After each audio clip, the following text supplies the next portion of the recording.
Guys, the other day I was reading the Qur'an, and I read this specific line where Satan, Iblis, was talking to Allah subhanahu wa ta'ala. They were having a dialogue between each other. I'm actually going to read it out loud. I got my beautiful copy of the Qur'an. This is Surah Al-Hijr, ayah 36 through 40. Iblis, Satan, said, "O my Lord, give me then respite until the day they, the dead, will be resurrected." Allah said, "Then verily you are one of those reprieved till the day of the time appointed." Iblis, Satan, said, "O my Lord, because you misled me, I shall indeed adorn the path of error for them, mankind, on the earth, and I shall mislead them all, except your chosen guided slaves among them." So I read this, and then I look back on my life, my whole life, and it just makes it clear as day, all the deception that I went through, not just me, but my entire generation, the Millennials, went through, from birth until the current times. And alhamdulillah, Allah called me to Islam, I accepted it, and He gave me this clear vision. So let's take it all the way back. Let's take it to middle school. I remember in middle school, the music, the music back then was so preposterous. It was so low IQ back then. I remember at school dances, literally like we're 13 or 14 years old, just grinding on each other. The girls would be grinding with the boys, completely inappropriate, super haram. And what would be listening to? To the window, to the wall, to the, you already know. And it's like, why? Why was society allowing kids to listen to that on mass scale? You know what I'm saying?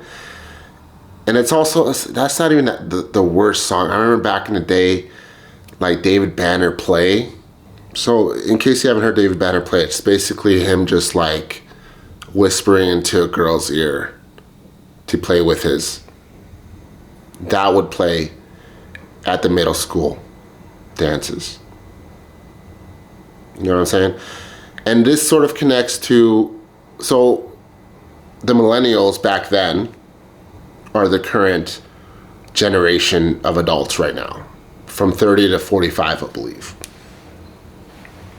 My generation has the highest rate of single mothers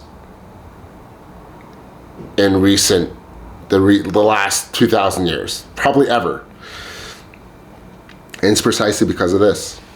There's so many girls that I went to high school with. They got pregnant while they were in high school. They got pregnant while they were in high school. They had to drop out and became single mothers. So that's like around the time when it really started taking off, was around middle school. I'm not sure about the statistics. I'll look it up. I might actually even add it to the video. But I believe this is around the time when it started, was the mid-2000s. And this was like programming us to get into the whole bar and clubbing scene. I don't know if you guys remember, but at the dances, it'd be, kids grinding, super inappropriate. And on top of that, they would have like punch stands where you go in there and just fill up your punch, your juice. Just like, the whole thing was just like basically a kid nightclub.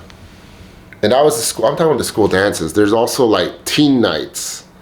In Colorado, where I grew up at the time, we had something called Teen Night, where it'd be like little kids go to a rec center, into a gymnasium, and just party like it's the club. Absolutely crazy, man. So, and then obviously we grew up, we ended up going to the clubs, popping bottles, partying.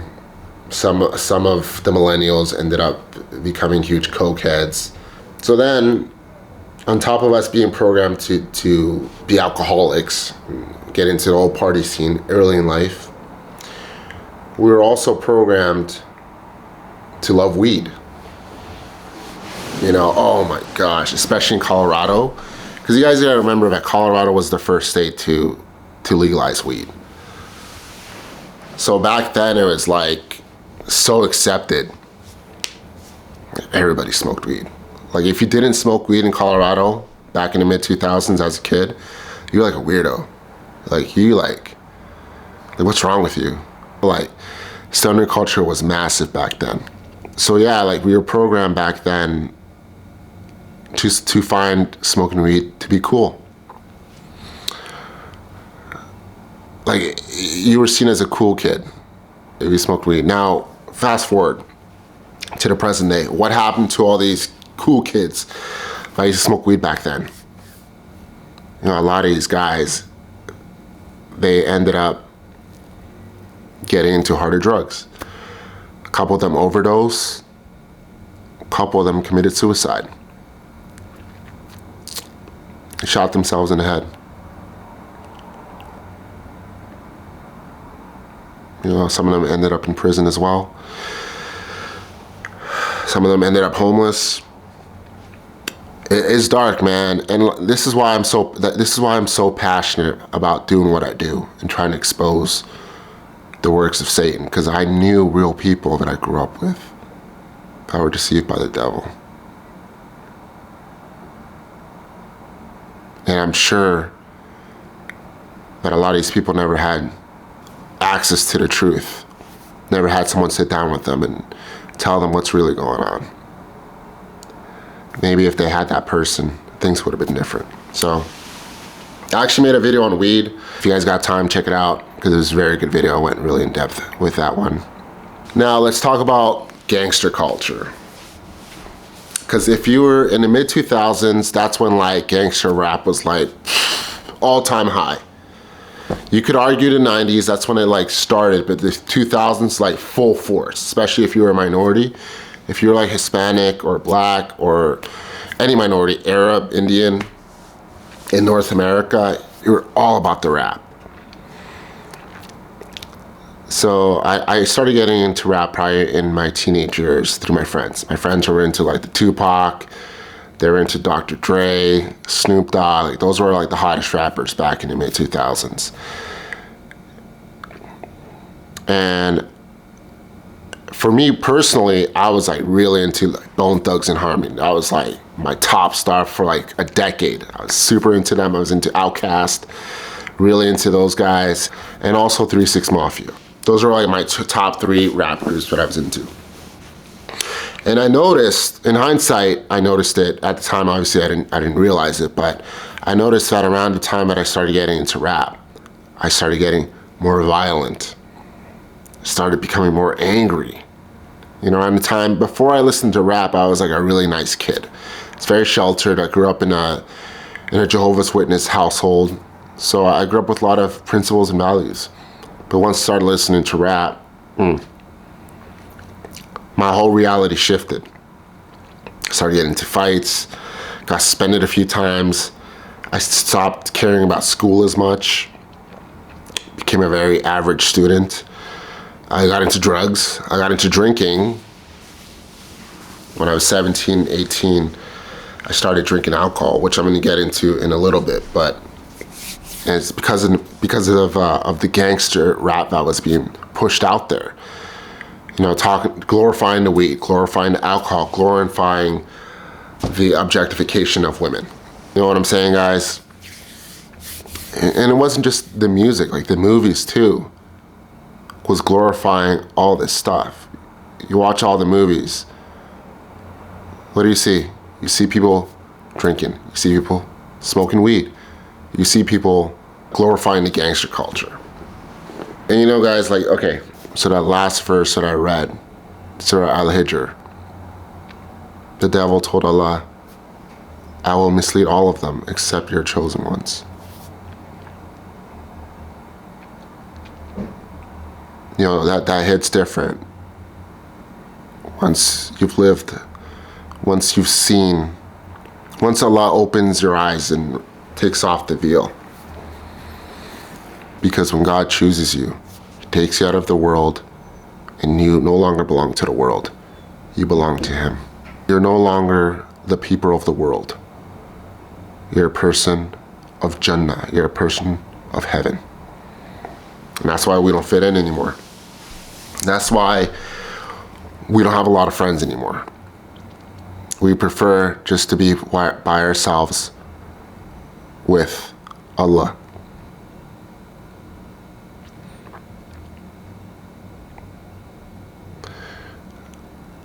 The hardest part about being Muslim, specifically a revert, is coming to this realization about all deception that happens in the world, that has happened and is still happening in the world. Trying to pull others up with you to the truth, to Islam.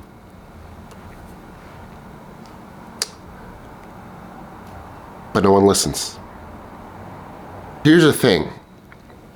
You can't convince people to accept the truth. You can't convince them to accept God, to accept Islam, even though the truth is right in their face. Because it's not up to you. It's up to God to change their hearts, open their hearts to the truth. But it is our duty as chosen ones of God, of Allah subhanahu wa ta'ala, to plant that seed so then he can work his methods on waking them up. You just gotta have sabr, right? You gotta have patience. So anyways, yeah, I was reading that verse the other day and I just had a major flashback and I wanted to make this video because you know, us as millennials, like, we had it bad, bro. It's like we only had the television. We had MTV, you know, to get all our info. There was no like alternative media, like no YouTube out there or TikTok where we could hear like different avenues of information. It was just, and if you didn't have like a strong family foundation, like parents giving you your identity, a good solid friendship base, then it was the world giving you your identity. Like me, guys, I'm Hispanic, right? I'm Latino. When I was a kid, Latinos, I would listen to rap, and then all Latinos back in the day when I was in high school would only listen to rap. We had like the Chicano rappers. We were seen as like the gangsters, right? So I was trying to play that whole image off of being like a gangster Latino, guys.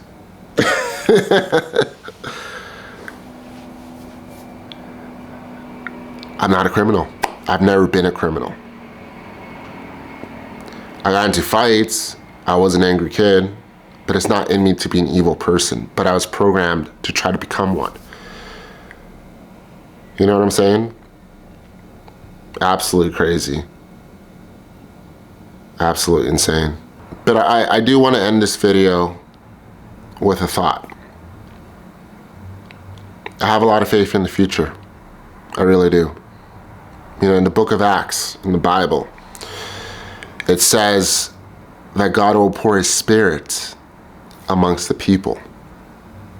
And the people will have dreams, they will have visions, they will have insight. And this is exactly what's happening right now. People are waking up, guys, like crazy because of the internet. People have access to the truth, right? They're not being MK Ultra to believe a certain narrative. And I love that. But unfortunately, it's not everyone, and it will never be everyone, guys. Something that you have to realize when you're a chosen one of God is that we are a massive minority. We probably make up 5% of the population. And that's the truth. People that claim to be godly, a lot of them aren't really, right? The Quran talks about this constantly. That there are so many people that claim to be righteous, claim to be godly, but behind closed doors, they mock us. They continue their sinning ways. And they don't think that God knows, but he knows. He knows. But it's, yeah, we're a rare breed, guys. You know, like if you're watching this video right now, you made it this far. You're a chosen one. Straight up. If you weren't, you would have clicked off within the first 30 seconds of the video. So nice to meet you. I love you. All right, take care, guys. Thank you. God bless you.